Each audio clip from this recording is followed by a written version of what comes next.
Naimbag nga alda ko kabsat, uh, akin pong ibabahagi ang grace is the character of a good steward to minister.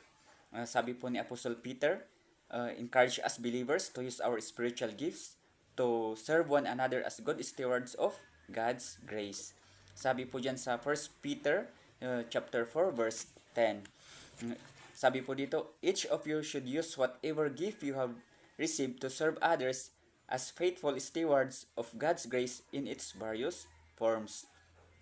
Ano-ano po yung mga gift na tinutukoy dito? Ito po yung mga gift of speaking, gift of teaching, gift of healing, gift of serving, and gift to ability that can be used to others. Example po, yung mga uh, nag-usher po sa church, yung nagwawalis sa church, yung nag-ayos ng mga upuan sa church.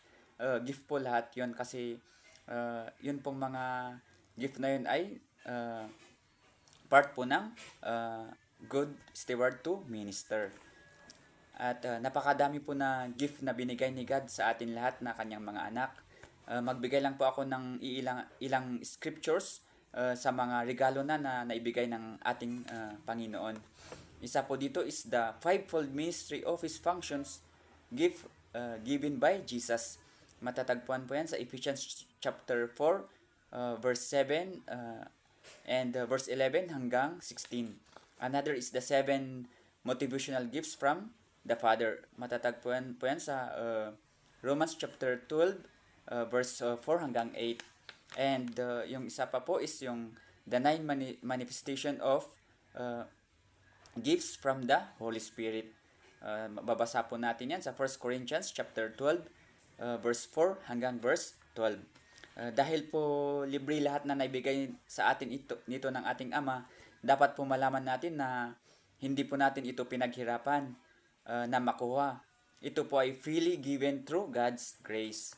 Kaya tayo po ay tinawag para ma-manage and utilize this gift for the benefits of others. Meaning po, hindi po tayo nagsiservice sa ating kapwa para ma-earn natin ang God's grace or favor, kundi isang natural na outflow or pag-agos ng pusong binago ng biyaya. Ibig sabihin po, ay nagbubunga po tayo. Kung uh, noon po hindi ka po mapagpatawad pero ngayon po ay mapagpatawad ka na po.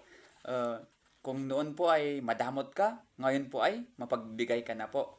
Kung noon po ay ginagamit mo yung kagalingan mo sa makamundong bagay, pero ngayon po ginagamit mo yung kagalingan mo para ma-share yung gospel at mabuting balita.